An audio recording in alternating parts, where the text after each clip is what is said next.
Hello everyone, मैं राज Sivan smart science में आपका स्वागत करता हूं। आज हम डिस्कस करेंगे मानव पाचन तंत्र यानी ह्यूमन डाइजेस्टिव सिस्टम के संदर्भ में।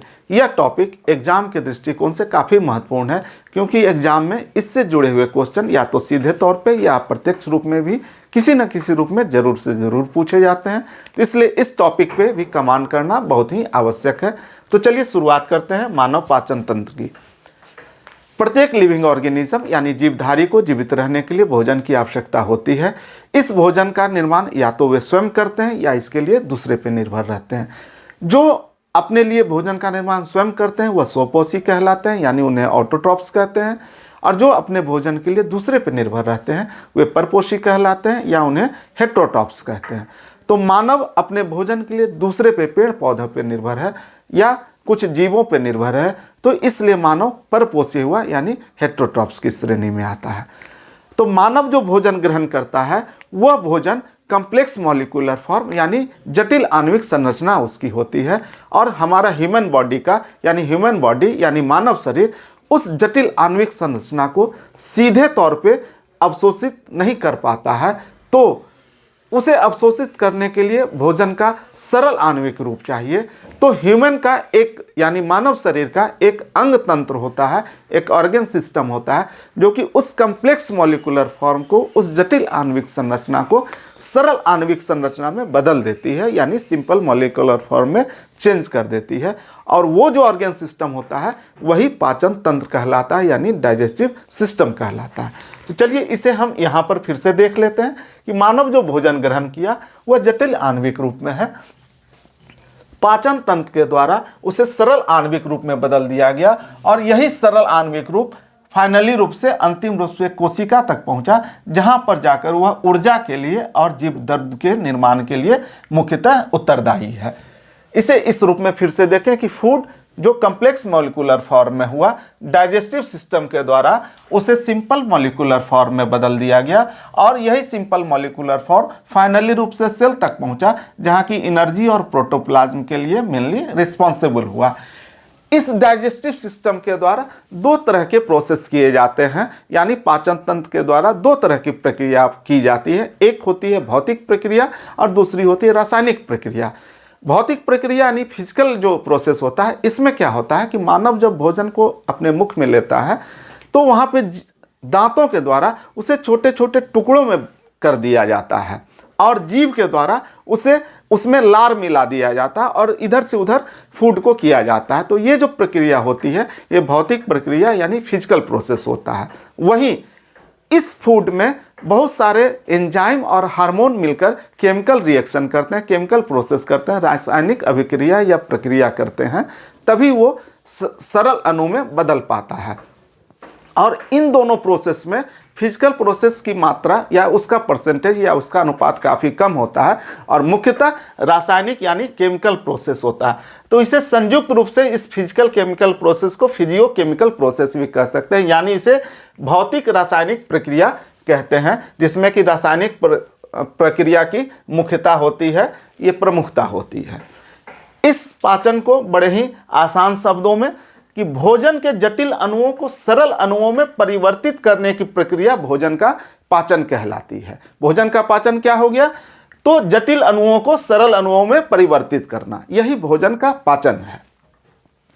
और इस प्रक्रिया को संपन्न करने वाले अंगों का समूह पाचन तंत्र कहलाता है। ठीक है, अब हम आगे बढ़ते हैं कि मानव शरीर में जो भोजन जाता है, हम कुछ भी खाते हैं, चाहे रोटी खाएं या चावल खाएं या जो भी और चीज़ खाएं, दाल खाएं, तो ह्यूमन बॉडी को हम जो खाते हैं वो स्वाद ये सबसे उसका लेना देना है। लेकिन ह्यूमन बॉडी को क्या चाहिए, मानव शरीर को क्या चाहिए कि उसमें कार्बोहाइड्रेट क्या है, प्रोटीन क्या है, वसा क्या है, विटामिन क्या है, जल है, खनिज लवण है या नहीं है।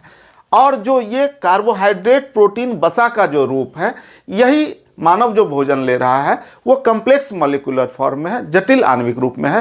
ह्यूमन बॉडी उसका उपयोग नहीं कर सकता है। तो कोशिका के उपयोग के लिए उसका ग्लूकोज में परिवर्तित होना जरूरी है, प्रोटीन का अमीनो अम्ल में परिवर्तित होना जरूरी है, हम बोल गए, कार्बोहाइड्रेट का ग्लूकोज में बदलना जरूरी है, प्रोटीन का अमीनो अम्ल में बदलना जरूरी है, वसा का वसीय अम्ल या ग्लिसरॉल में बदलना जरूरी है। तो डाइजेस्टिव सिस्टम इसी तीनों को बदलता है। वहीं विटामिन, खनिज लवण और जल ये जैसे हैं उसी रूप में ह्यूमन बॉडी, मानव शरीर उसे ग्रहण कर लेता है। इसलिए पाचन तंत्र का इसमें कोई चेंज करने में, इसके कोई बदलाव में कोई योगदान उसका नहीं है। तो जो भी है ना है, कार्बोहाइड्रेट का ग्लूकोज में, प्रोटीन का अमीनो अम्ल में, वसा का वसीय अम्ल या ग्लिसरॉल में। क्वेश्चन इससे भी पूछा जा सकता है कि ह्यूमन बॉडी किस रूप में कार्बोहाइड्रेट को एक्सेप्ट करता है या ग्रहण करता है, तो ग्लूकोज के रूप में, प्रोटीन अमीनो अम्ल के रूप में, वसा वसीय अम्ल या और ग्लिसरॉल के रूप में, और विटामिन, खनिज लवण, जल जैसे है उसी रूप में उसे अवशोषित कर लेता है। अब हम आते हैं कि ये जो मानव में पाचन की संपूर्ण प्रक्रिया है, जो प्रोसेस है, ये 5 चरणों में यानी 5 स्टेजों में संपन्न होती है, कंप्लीट होती है। पहला स्टेज है अंतर्ग्रहण यानी इंजेशन। इसमें क्या होता है कि जो भोजन को हम अपने मुख में लेते हैं यही इंजेशन कहलाता है, अंतर्ग्रहण कहलाता है। उसके बाद उस भोजन का सरल अणुओं में, जो कम्प्लेक्स मॉलिक्यूलर फॉर्म में है, जटिल आणविक रूप में है, उसे सरल अणुओं में तोड़ दिया गया। ये डाइजेशन हो गया यानी पाचन हो गया। अब वो पचे हुए भोजन का रक्त में पहुंचना, ये अवशोषण यानी एब्जॉर्प्शन हो गया। और जब वो रक्त में पहुंच गया तो फाइनली रूप से, अंतिम रूप से वो कोशिका तक पहुंचता है, यही एसिमिलेशन हो गया यानी स्वांगीकरण हो गया। और ये जो अवशोषण होता है, ये इलियम में जो टोटल हमारा बॉडी एब्जॉर्प्शन करता है उसका 90% इलियम में होता है। ये स्मॉल इंटेस्टाइन का एक पार्ट है। ये हम जब आगे जाएंगे तो और भी इसको देख लेंगे। फिलहाल इतना ही कि अवशोषित पदार्थों का कोशिका तक पहुंचना एसिमिलेशन यानी स्वांगीकरण कहलाता है। और जो भी हम भोजन ग्रहण करते हैं वो सारे का सारा नहीं पच जाता, बल्कि उसमें कुछ वैसे भी वेस्ट प्रोडक्ट होते हैं जिसका कि पाचन नहीं हो पाता है, वो अपचे रह जाते हैं। उसका शरीर के द्वारा त्याग कर दिया जाता है और वो त्याग होता है एनस यानी गुदाद्वार के द्वारा होता है। उसे ही मल त्याग या डिफेक्शन कहते हैं। तो अपचे भोजन का गुदाद्वार के द्वारा त्याग करना मल त्याग कहलाता है, डिफेक्शन कहलाता है। संभव एग्जाम में ये आपको सीक्वेंस में भी पूछ दे कि निम्नलिखित में से कौन सा सीक्वेंस, इसे सही सीक्वेंस में करें, या कौन सी प्रक्रिया नहीं होती है, या कौन सी प्रक्रिया होती है। तो एग्जाम में जैसा पूछा जाएगा आप उस हिसाब से आंसर देंगे, उस हिसाब से ऑप्शन लगाएंगे। तो आप चाहें तो इसका एक स्क्रीनशॉट ले लीजिए। मनुष्य जब भोजन का इंजेशन करता है यानी अंतर्ग्रहण करता है तो वो भोजन मुख के द्वारा होते हुए मुख गुहा तक पहुंचती है। मुख क्या है? तो चेहरे का मुख्य द्वार है। भोजन उसके द्वारा मुख गुहा तक पहुंचती है। जैसे मुख गुहा में पहुंचती है तो दांतों के द्वारा उसे छोटे छोटे टुकड़े में कर दिया जाता है और साथ में मुख गुहा से निकलने वाले लार को जीभ के द्वारा उसे अच्छे तरीके से मिला दिया जाता है। हम जीभ और दांत के संदर्भ में यानी टंग और टीथ पे एक वीडियो अलग से हम पहले डाल चुके हैं। यह भी डाइजेस्टिव सिस्टम का एक पार्ट है, पाचन तंत्र का एक पार्ट है। यदि आप नहीं देखे हों तो जाकर वहाँ देख सकते हैं। तो भोजन जैसे ही मुख गुहा में पहुँचा तो वहाँ पर सैलाइवरी ग्लैंड यानी लार ग्रंथि के द्वारा लार का स्रवन किया जाता है। तो मुख गुहा में 3 प्रकार की लार ग्रंथियां पाई जाती हैं और प्रत्येक लार ग्रंथि 2 की संख्या में होती है। यानी टोटल यदि लार ग्रंथि हो गई तो 6 हो गई, लेकिन प्रकार यदि हो तो 2 हो गए, 3 हो गए। तो वो 3 कौन कौन सी लार ग्रंथि हैं जो कि जोड़ी में पाई जा रही है, इसीलिए लिखा गया मुख गुहा में लार ग्रंथि 3 जोड़ी यानी सलाइवरी ग्लैंड 3 पेयर। तो कौन कौन सी हैं? तो एक है पैरोटिड, दूसरा है सबमैंडिबुलर, तीसरा है सबलिंगुअल। ये जो पैरोटिड ग्लैंड है ये सबसे बड़ी लार ग्रंथि है और यही पैरोटिड ग्लैंड यदि सांप में होता है तो वहाँ पे पॉइजन यानी जहर बनाने का काम यही ग्रंथि करती है। ये ग्रंथि जो होती है ये कान के जड़ के पास पाई जाती है, यानी ये लगभग यहाँ पर अंदर में पाई जाती है। जब किसी वजह से वायरस से यह इन्फेक्टेड हो जाती है, संक्रमित हो जाती है, तो वहाँ पे एक रोग हो जाता है जिसे गलसुआ या गलफुल्ली और अंग्रेजी में उसे मम्स कहते हैं। ये बहुत ही दर्द देता है, ये पूरा फूल जाता है, गाल फूल जाता है। ऐसे यदि हिंदी में मुहावरा में लें तो गाल फुला लेना मतलब कि नाराज हो जाना, लेकिन यहाँ पर यह बीमारी के रूप में है कि ये मम्स हो जाता है, गलफुल्ली या गलसुआ हो जाता है। अब हम आते हैं सबमैंडिबुलर। सबमैंडिबुलर क्या है? तो ये जबड़े के नीचे पाई जाती है। मैंडिबल ये मेडिकल भाषा में जबड़े को मैंडिबल कहते हैं, तो ये मैंडिबल यानी जबड़े के नीचे पाई जाती है, इसीलिए सब मैंडिबुलर हो गया। वहीं तीसरी ग्रंथि जो सबलिंगुअल, मेडिकल भाषा में जीव को लिंगुआ कहा जाता है, इसीलिए सबलिंगुअल यानी यह जीव के नीचे पाई जाने वाली लार ग्रंथि है। सबसे छोटी लार ग्रंथि ये है, सबलिंगुअल ही। संभव एग्जाम में यह भी पूछा गया है कि सबसे बड़ी लार ग्रंथि कौन है, तो पैरोटिड। सबसे छोटी लार ग्रंथि कौन है, तो सबलिंगुअल। ये जो तीनों लार ग्रंथि है, तीनों जो दिन भर में सिक्रीशन करती है सलाइवा का, लार का सिक्रीशन करती है, स्रवन करती है, तो वो लगभग 1 से 1.5 लीटर प्रतिदिन होता है। और इसका पीएच मान लगभग 6.8 होता है, यानी हल्का अम्लीय होता है। यदि 7 होता तो न्यूट्रल, लेकिन 7 से थोड़ा सा कम है 0.2, तो इसीलिए हल्का अम्लीय है, लेकिन इतना कम अम्लीय है कि पता नहीं चल पाता है इसके संदर्भ में। और इसमें जो एंजाइम पाए जाते हैं वो 4 प्रकार के एंजाइम पाए जाते हैं, लाइसोजाइम, टाइलिन, डायस्टेज और म्यूकस। इसका काम क्या है, तो भोजन में यदि कुछ बैक्टीरिया माने कुछ जीवाणु ये सब आ जाते हैं तो उसको वहाँ पर मारने का काम करता है, उसको वो खत्म करने का काम करता है, इसलिए लाइसोजाइम जीवाणुरोधी या जीवाणुनाशी है। ये जो भगवान यानी जो भी भगवान है या कोई अदृश्य शक्ति है जो कि इस सृष्टि को चला रहे हैं, उन्होंने जब इस शरीर की रचना की तो वो कुछ ऐसी व्यवस्था कर दिए। आज ना बहुत सारे सैनिटाइजर और हैंड वॉश ये सब की चीज़ें हैं, पहले जब इन सभी चीज़ों की कमी थी नहीं थी, तो भगवान ने कुछ ऐसी संरचना की थी, या जो सृष्टि चला रहे हैं उन्होंने ऐसी संरचना की थी कि मुख में एक इस तरह का एंजाइम हो जो कि जो कुछ खाएं, यदि उसमें कुछ बैक्टीरिया कुछ जीवाणु हो तो उसका नाश हो सके। और ये बच्चों में देखते होंगे लार अधिक निकलता है, उसके पीछे वजह यही है कि बच्चों में इन्फेक्शन होने की संभावना इसलिए अधिक होती है कि उनमें समझ थोड़ी कम होती है, इस वजह से वो हो सकता है जैसे तैसे भी किसी चीज़ को खा लें, तो इसीलिए वहाँ पे सलाइवा का अधिक सिक्रीशन होता है। अब हम आते हैं टाइलिन और डायस्टेज पे। सामान्यतः टाइलिन की ही चर्चा होती है, डायस्टेज का चर्चा कम होता है, लेकिन टाइलिन और डायस्टेज दोनों मिलकर जो हम भोजन करते हैं उसमें जो स्टार्च होता है, कार्बोहाइड्रेट होता है, उस पर वो एक्शन कर उसे माल्टोज में बदल देते हैं, और यह माल्टोज स्वाद में मीठा होता है। इसीलिए कई बार कहा जाता है या पूछा भी गया है एग्जाम में कि रोटी चबाने पर मीठी क्यों लगती है। इसलिए मीठी लगती है कि रोटी में कार्बोहाइड्रेट होता है, उसमें स्टार्च पाया जाता है। वो जब उसमें टाइलिन और डायस्टेज दोनों मिलकर एक्शन लेते हैं, रिएक्शन करते हैं, वो दोनों जब मिलते हैं तो वो माल्टोज में परिवर्तित हो जाता है, और माल्टोज स्वाद में मीठा होता है। इसीलिए रोटी अधिक देर रोटी चबाने पर मीठी लगती है। चौथा है म्यूकस। म्यूकस क्या करता है, तो ये भोजन को चिपचिपा बनाता है। ये चिपचिपा हो जाने से ये फेरिंग्स यानी ग्रसनी होते हुए, ग्रास नली होते हुए स्टोमक तक पहुंचने में सुविधा होगी। इसलिए कहा भी जाता है कि भोजन जब आप करें तो आराम से करें और उसे चबा चबा कर करें, ताकि ये सलाइवा अच्छे से उसमें मिल सके और उसे उसका वहाँ स्टार्च का भी अच्छे से पाचन हो सके और उसे स्टोमक तक, आमाशय तक पहुँचने में भी सुविधा हो। अब यहाँ पर देखिए क्या क्या क्वेश्चन बनता है। पूछा यह जा सकता है कि भोजन के पाचन की शुरुआत कहाँ से होती है, तो भोजन के पाचन की शुरुआत मुख गुहा से ही हो जाती है, चूँकि वहीं पर कार्बोहाइड्रेट यानी स्टार्च को माल्टोज में बदल दिया गया। ये माल्टोज क्या है, ये सिंपल मॉलिक्यूलर फॉर्म हो गया, सरल आणविक रूप हो गया, तो भोजन के पाचन की शुरुआत मुख गुहा से ही हो गई। अब जो है लगभग 30% स्टार्च का पाचन मुख गुहा में ही हो जाता है। यदि भोजन को हम अच्छे तरीके से चबाते हैं तो टाइलिन वहाँ पर अच्छे तरीके से रिएक्शन करेगा, वहाँ पर अच्छे तरीके से काम करेगा, तो 30% लगभग भोजन के पाचन की, स्टार्च के पाचन की शुरुआत, स्टार्च का पाचन मुख गुहा में ही हो जाता है।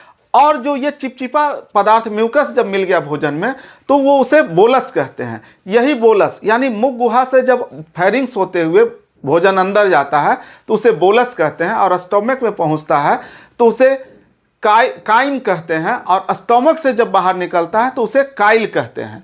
तो यह फिर आगे हम भोजन के प्रकार को देख लेंगे। आप चाहें तो इसका एक स्क्रीनशॉट ले लीजिए।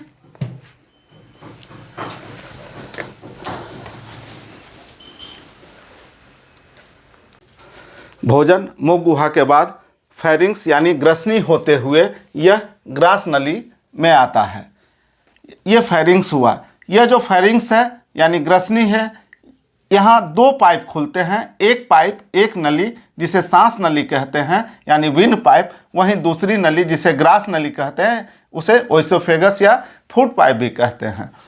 यह जो सांस नली है इसके द्वार को ग्लॉटिस कहते हैं, वहीं ग्रास नली के द्वार को गलेट कहते हैं।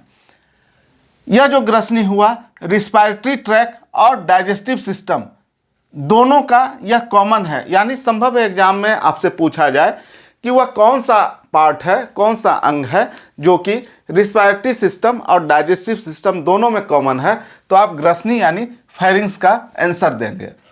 यहीं पर एक और संरचना पाई जाती है जिसे इपीग्लॉटिस कहते हैं। वो इपीग्लॉटिस क्या है? ग्लॉटिस के ऊपर एक ढक्कन नुमा संरचना होती है, उसे इपीग्लॉटिस कहते हैं। इपीग्लॉटिस का काम क्या है कि जब भोजन बकल कैविटी से फेरिंग्स होते हुए ओइसोफेगस में जाना होता है तो उस वक्त इपीग्लॉटिस सांस नली को बंद कर देता है, यानी ग्लॉटिस को बंद कर देता है, जिससे कि भोजन ग्रास नली में चला आए। लेकिन कई बार ऐसा होता है कि खाना खाते खाते किसी फिल्म देख रहे हों, टीवी देख रहे हों या कुछ सोच रहे हों, तो उस वक्त ब्रेन ठीक तरीके से डिसीजन नहीं ले पाता है कि आखिर करना क्या है। उस कंडीशन में इपीग्लॉटिस सांस नली को ठीक तरीके से बंद नहीं कर पाया, फलस्वरूप भोजन का कुछ कण या भोजन का टुकड़ा सांस नली में चला आया, तो हम लोग सामान्य भाषा में कहते हैं सरक गए या हिचकी आ गया। तो हिचकी आने के पीछे या सरकने के पीछे वजह इपीग्लॉटिस के द्वारा ठीक तरीके से सांस नली को बंद नहीं कर पाना है। वैसे सामान्य मान्यता है कि खाते समय कोई हमें दूसरा कोई याद कर रहा हो तो हम उस वक्त हमें सरक जाते हैं या हिचकी आ जाती है। अब मान्यता है तो उसका हम खंडन नहीं करेंगे, लेकिन हम वो सिर्फ आपसे जिक्र कर दिए। तो जब यदि खाद्य का कुछ कण आ गया सांस नली में तो फेफड़े के द्वारा उससे प्रेशर से बाहर निकाला जाता है। चूँकि रिस्पायरेटरी ट्रैक में फूड का पार्टिकल का कोई काम नहीं है, वो इन्फेक्शन कर देगा सांस नली को या फिर फेफड़े को, तो फेफड़े के द्वारा प्रेशर से उसको बाहर निकाला जाता है। तो कई बार देखते होंगे कि वो जो फूड का कण है, वो खाना का जो टुकड़ा है, वो नाक से भी होकर बाहर निकलता है। वो इसलिए निकलता है जब फेफड़े के द्वारा प्रेशर से उसे बाहर निकाला गया तो जो हवा निकल रही है वो रिस्पायरेटरी ट्रैक को फॉलो कर रही है, न कि डाइजेस्टिव सिस्टम के ट्रैक को फॉलो कर रही है। फलस्वरूप वह नाक के द्वारा भी बाहर निकल जाता है। अब हम आते हैं ये ओइसोफेगस ग्रास नली पे। ये जो ग्रास नली होती है ये भोजन के ग्रसनी के बाद ग्रास नली में आती है और ये लगभग 25 सेंटीमीटर लंबी होती है और इसमें पाचन की क्रिया नहीं होती है। संभव है एग्जाम में यह पूछा जाए कि निम्नलिखित में से किसमें पाचन की क्रिया नहीं होती है, कौन से अंग में नहीं होती है, तो यदि ओइसोफेगस या ग्रास नली का ऑप्शन होगा या जो भी होगा तो आप ग्रास नली का जिक्र करेंगे, ग्रास नली का आंसर देंगे। भोजन जैसे इसमें आता है ग्रास नली में तो उसे हम भोजन का निगलना कहते हैं। भोजन जैसे इसमें आता है तो यहाँ पर एक वेव लाइक मूवमेंट होता है, तरंग नुमा गति होती है, जिसे कि पेरिस्टाल्टिक मूवमेंट या क्रमांकुंचन कहते हैं। यह क्रमांकुंचन या पेरिस्टाल्टिक मूवमेंट यहाँ ओइसोफेगस से लेकर एनस तक यानी होल गट में, होल एलिमेंट्री कैनाल में यह पेरिस्टाल्टिक मूवमेंट होता है। यह पेरिस्टाल्टिक मूवमेंट ग्रेविटेशनल लॉ को फॉलो नहीं करता है, बल्कि ये अपना जो है ये पाथ को ये फॉलो करता है। यदि ग्रेविटेशनल लॉ को ही फॉलो करता तो हम लोग लेटे रहते तो भोजन नीचे नहीं जाता, बल्कि ये भोजन अपना पाथ में, अपने पथ में, अपने नाल में वो अपना आगे समय के हिसाब से बढ़ते रहता है। ये जो पेरिस्टाल्टिक मूवमेंट होता है इसमें कॉन्ट्रैक्शन और एक्सपेंशन यानी संकुचन और फैलाव दोनों होता है। देखिए भोजन यहाँ जब पहुँचा इस फूड पाइप में, यहाँ पे ओइसोफेगस में, ग्रास नली में, तो ये फैल गया और यहाँ पर जैसे नॉर्मल है वैसा है। जब यहाँ से आगे बढ़ा तो ये वाला फैल गया और ये फिर संकुचित होकर अपने पहले की अवस्था में चला आया। फिर भोजन देखिए यदि यहाँ पहुँच गया तो यहाँ ये फैल गया और पहले वाला भाग संकुचित हो गया। ऐसे ही होकर ये स्टोमक में यानी अमाशय में पहुँच जाता है। यह जो भोजन यहाँ जब पहुँचता है तो यहाँ पर एक एस्फिंक्टर मसल्स होता है जिसे ओइसोफेजियल एस्फिंक्टर कहा जाता है। इस मसल्स का ये जो यहाँ पर एक तरह से भाल्व होता है, उसका कार्य ये है कि भोजन जब अमाशय में आ गया तो यहाँ से ये वापस फिर से ग्रास नली में नहीं जाए। तो आप चाहें तो इसका एक स्क्रीनशॉट ले लीजिए।